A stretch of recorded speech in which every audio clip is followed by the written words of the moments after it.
Welcome everyone to our Posh podcast, and I want to welcome my daughter Marcella, my co-host, and our fearless technician and DJ Spider. Hello. And today we welcome our very special guest, Miss Candy Marcum. We are so happy to have you. Thank you. It's wonderful to be here. Thank you for taking the time out of your day to come on our show. I am especially excited to interview you today because when we first made plans that you were coming on the show, I kind of always take it upon myself to do some research on the guests that we have and prepare for the show.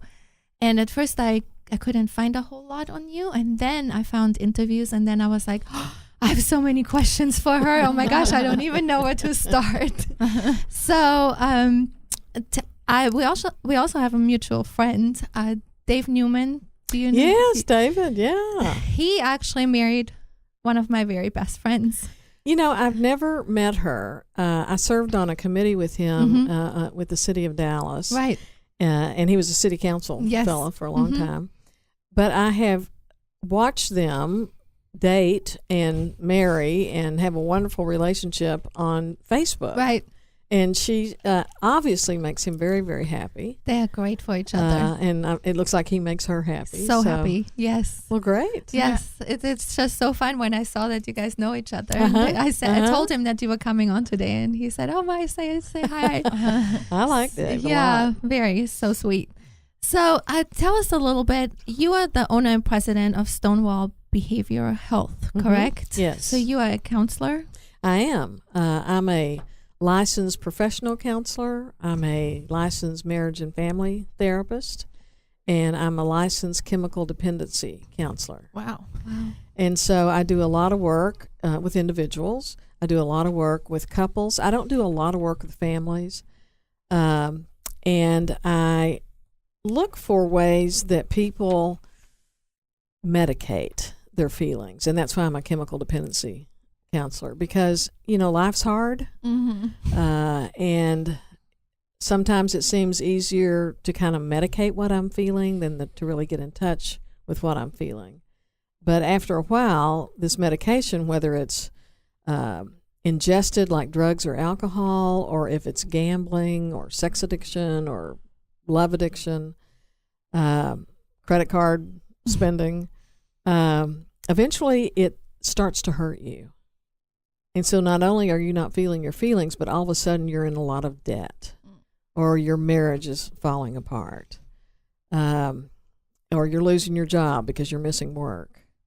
Then you come in to see someone like me, and I say, let's quit all this medication, and we can do that by going into treatment or seeing if you can do it on your own, and let's look and see what's bothering you that's making you want to not be present.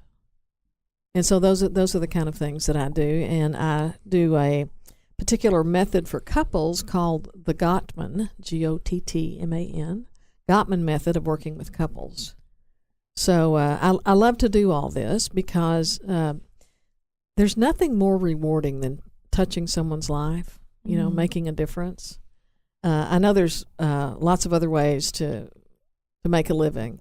And this may not produce the most money in the world, but it produces the greatest feelings in the world. So you do not believe in medication for... Well, yeah, I do. Oh, you do? I don't prescribe it. A doctor has to prescribe it. No, but I love that you just said that you tell people get off all the medication. That's I am all for that, because I believe that I think we are born to have all the feelings, to have the ups and downs, and to feel sometimes sad, sometimes happy, most of the time happy, hopefully. But we have to feel all of that to be alive. Well, and it's what connects us. Right. I may not have had your experience, but I know what sadness is. Right. And I know what fear is. And so if you tell me a story and I can recognize that emotion, then I can connect with you. Right. I thought you meant like medications for, bipolar or no. depression or something. And I do believe in that. Right. But it's, it's the most true thing about us is what we feel. Right. What we think is really kind of sneaky and kind of confusing Right. because we can talk ourselves into things or out of things. Right. I'm the worst. But the feelings will tell you. You know? Exactly. Yeah, I always said I would rather have all the ups and downs than just be like this all the time. Good for you. I just never believed in that. And being European too, we don't believe very much in that kind of medication anyways. Mm-hmm. So I've always been that. My kids, they weren't allowed to take anything either. I mean, she is ADD and I never medicated her. You have to figure it out. Mm-hmm. Just figure out how to go through life even if you have certain things wrong And with you. everybody's got something, Something. don't they? Yeah. Exactly. You know? It's just the condition of being a person, Right. being human. Right. Yeah. But, yeah. So tell me, would you mind going back a little bit? Tell us about your life story. Like, where were you born? Where did you grow up? How did you get to become a counselor? All that. Okay. Well, I'm from Big Spring, Texas, which is a small town near Midland. Okay. And I come from a medical family. My father was a doctor. My mother was a nurse. Really? There are 3 girls, and one's a nurse, and 2 of us are counselors. Wow. Really? All stayed in the field, huh? So we're all kind of in the health field, Yeah. you know, because that's what we knew, I guess. Right. And I think I am a lesbian, and I think dealing with that issue has really formed who I am. When did you find out that you were? Well, I knew from the get-go.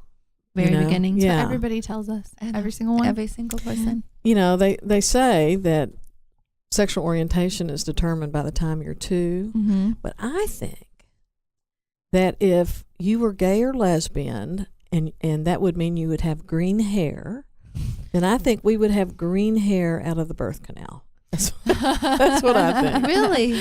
I do. I think we're born this way. Mhm. Right. I do. But, you know, the odd thing is because we can pass, you know what I'm saying? That if you're not stereotypical, you can pass. And so you learn very early not to let people know, you know, what your feelings are. And when you're little, you know, they're not sexual feelings. Right. They're like romantic feelings, like you all Yeah. have. And you learn pretty quickly that, you know, girls should act a certain way, and if you're a boy, boys should act a certain way. But if you just leave them alone, you know, they would all do what they do and end up with whom they want to be with and be who they are. But because you can pass, I just think I'm a better person. If I hadn't been gay, I would have been like my parents, and I would have been Republican. And well, I'm kind of conservative anyway, but I mean, I would have been real conservative. But you know, I'm progressive. People get to be who they are. People get to whatever they want to do that doesn't hurt them or other people. They get to be that. That's what I say all the time. Well, aren't you smart? I love Must have that. been from your mother. It is. Well, I don't know why people get so you, worked Candy. up about it. I'm like, if it's not hurting me or hurting other people, like, love who you love and be happy. That's right. Mhm. That's right. Yeah. So you have always known. Uh-huh. How about your parents? Did they know? You know, my mother swore up and down. I had no idea, Katie. I had no idea. She said, "You don't look like one." And I said, "Well, Mother, this is what one looks like." Yeah, right. But to me, it was obvious. My parents would come home from a trip and they'd bring us all a present, and you know, my sisters would get a doll, and I'd get like a raccoon hat, you know, like Daniel Really? Boone. Or or I had guns, and I had little footballs and I had little baseballs. I did not like dolls. Then I hit puberty and I got all feminine. But Really? prior to that, well, you can kind of tell I have earrings. No, and beautiful lips. But I don't know. And then I hear people say, "Well, mothers know." So I don't know. They acted like they didn't know. But I had a girlfriend from when I was 15 to 30. Oh, wow. Now, there were boyfriends in there, but it was always kind of platonic for me. But, you know, I've been with 3 women, and I've You know, the one I'm with now, we've been together 32 years. So, That's awesome. so it might work. 32 years, My- and you just got married. We did get married. We got married 2 years ago. Thank you. Yes. On our 30th anniversary, we got You married. got married. Wow. That's very cool. Now, here's the deal. This is funny, I think. So, you know, we got the right to marry. Mm-hmm. And so her name is Carolyn. And Carolyn said, well, Candy, we ought to get married. And I said, well, you know, what's the rush? And I thought, you know, how do people really do that? I mean, I thought, 30 years, Candy, you should probably marry her. But I thought, what if it had been like, you know, I don't know, a year or 6 months, you know, like people do? I'd be so scared to do that. Right? I really was scared. I don't think she knew. I didn't tell her that. But I thought, oh God, I said, let's just wait. Let's wait till our 30th. We'll do it. It turned out okay, but it really was. I really felt that. Ooh, And you'd been together so long. How funny. Like, I you've been know. scared after all that time. I know. Like, Well, you know that's who you're going to be with. Yeah. Yeah. I'm still nervous. yeah. So, did you come out? When did you come out to your family? Like, was that I came out when I was 17. 17? How Mhm. did that? And how Well, it didn't. It was not a good thing. it wasn't? My girlfriend was in college and I was in high school, and she sent this long romantic letter, and my parents read it. Oy. I know. So it really wasn't like, you know, I have something to tell you. It was like something they told me. And keep in mind, this was like in 1967. Mhm. So Wasn't accepted back then. there wasn't a word for it. No. Yeah. You know, when I thought gay, and I didn't think I was gay, I just thought I loved her, and I thought gay people were male, Oh. Mhm. and it was homosexuals. Mhm. Homosexuals were male, so I wasn't really ready myself to put it all together. So we had that little thing when I was 17, and then later when I got with Carolyn, the wonderful woman I'm with now, I brought her to meet my parents, and so that's kind of coming out again, Mhm. I guess. But they had known for years, probably 15 years. Did Before I they told them again. accept it? You know, it's interesting. They didn't like it, but as far as accepting it, they didn't try to change it. I know they took me when I was in high school. They took me to a psychiatrist once. It was a horrible experience. But I said, I'm not going back. And they said, Yeah. okay. So, but because and my mother was Roman Catholic, Irish, very Catholic. But their point of view was that it's a mental illness. Oh. And I'm a therapist. I know. How did that happen? Oh, interesting. Right? Interesting. So I think people go into my field because there's something they want to know about themselves. That's what I Mhm, think. And that's mhm. why I went into it. that makes sense. Yeah. You know, one of my best friend's daughter, who is actually best friends with Marcella Mhm. growing up, she became a lesbian. And I can speak from my friend how she handled it when she came out. And I think what happens to a mother, and I can only speak because I know this because she's my best friend, it's basically, I think it's kind of hard when we figure out when our children are sexual beings. Like, that's kind of an adjustment.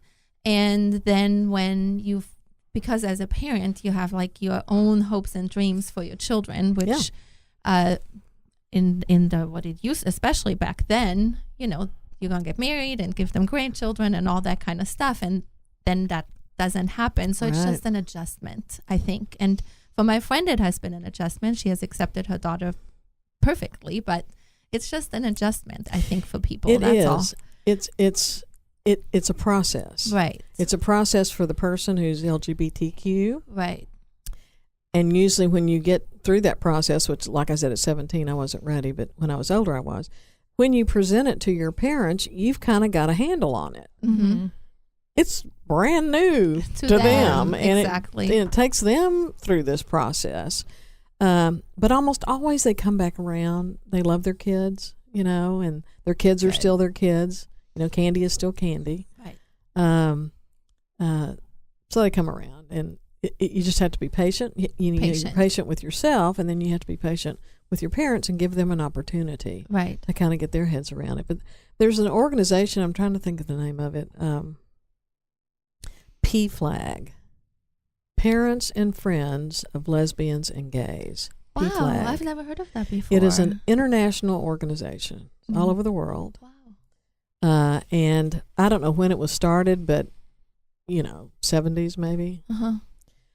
So if anyone is listening to us and is dealing with either being an LGBTQ person coming out, or the parent or loved one or a friend, anyone, and need some support around that, need some help around that, look up PFLAG, P-FLAG.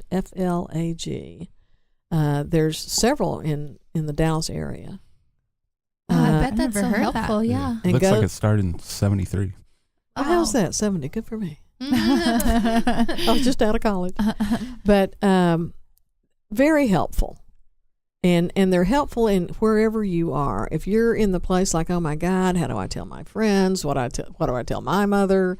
That my kid is gay. You're accepted. Oh, good. I love that they have stuff like that. If you want to march in the gay parade, which PFLAG always does, it's one of the most popular floats because all the gay people are clapping for the parents who love their kids and stand up there for their kids. Aww. So it's a great organization, and like I said, it's international. Now, tell me a bit, like when you opened your clinic. I read that whole story, and I would like for you to tell us, please, because I found it very inspiring and what you did. I'm not sure what you're talking about. Well, when you opened the clinic, then you had, that was back when AIDS first came out. Yes. That's what I meant, and you helped so many people. Well, the reason I wasn't quite sure what you were talking about is that I opened a private practice, and this is before there were licenses. And anybody, you could have opened one. Anybody Really? could have one. Oh, I didn't know that. I didn't know that either. You could. Back then, you didn't have to have a license. No. Oh wow. Just put up a shingle. I'm a therapist. Come talk to me. Oh my Really? But I had education around it, but at that moment there was not licensing, and so I was starting my practice at the same time. A man named Howie Dare was starting a gay counseling center, and so I had a private practice at the same time I was helping him with his clinic center. That's what we call it, Oaklawn Counseling Center. But anyway, in my practice, what would happen? It was just heartbreaking. Is that a young man, late 20s, early 30s, young, I think, would come in to see me and say, I'm not out to my parents, and I have AIDS. And I said, and because I'm a marriage and family therapist, I understand working with families, and I would say, well, let's bring your parents in. And if they couldn't come during the week, I'd see them on a Saturday.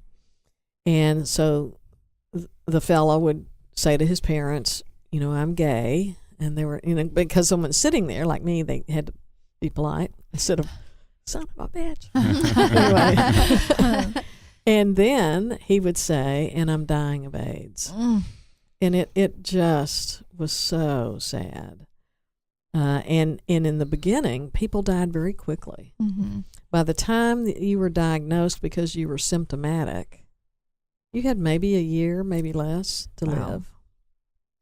The period of time when the virus grew was 10 years, but you didn't know that. You were symptom free until the end, and then you had symptoms, and then you went to the doctor, and they gave you the bad news. So, for me personally, of course, it was very difficult to counsel these men because they were dying, and that's a difficult thing to do. But my colleagues were also dying. The guys I was officing with were dying, and my friends were dying. Oh my gosh. So it was like being in a war where everyone was dying, So it was a very difficult time. And then in 96, the cocktail came out, which helped people kind of keep it at bay.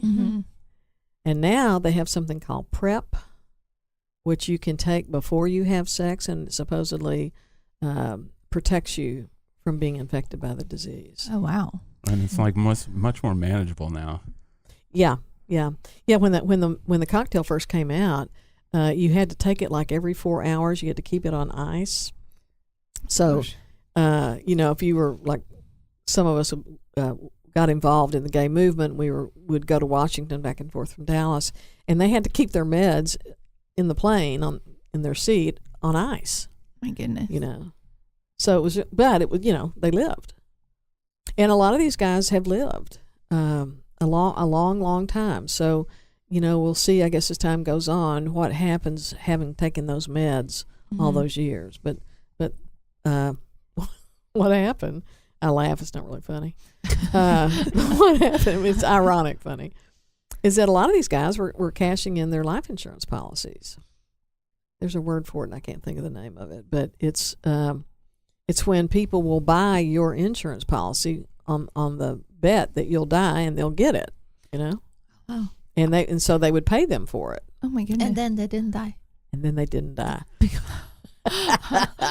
So that didn't work out, and they hadn't been working for maybe 6 or 8 months because they thought they were going to die, and they didn't. Goodness. And so then, how do you put that on your resume that I, have not been working the last year? Oh or my whatever. gosh! But they lived, and so that was the important thing. Wow. And then I think there are like some stories that you have, and I wanted to hear more about it. Where like these guys, their families didn't come around, but then they came around at the very end, right? I cannot really think of a story where they did not come around. Oh, really? I've heard of them, but as far as the people that I saw in my practice and my friends and my colleagues, the parents were there. They were. So, though I know a lot of parents aren't. I know even today, if you're a young adolescent, let's say you're 17, 18, the average age for coming out for a male is probably 14 to 15. For a female, it's probably 16 to 17. And so, the kids get it together, know what they are, tell their parents. The parents kick them out of the house. All right? So now they're homeless. Mm-hmm. What do they do for a living? They're on the streets. Mm-hmm. They're selling themselves. Mm-hmm. Or they're committing suicide. Because even though you think you've got it all together at 15, 16, 17, you don't. Mm-hmm. And you need your mama and you need your daddy. And they kick them out. Like, that's going to change them. And I find that so sad. We've talked about this on the show since my mom's best friend, Tommy, came on about episode 3, like really early on. And he talked about that.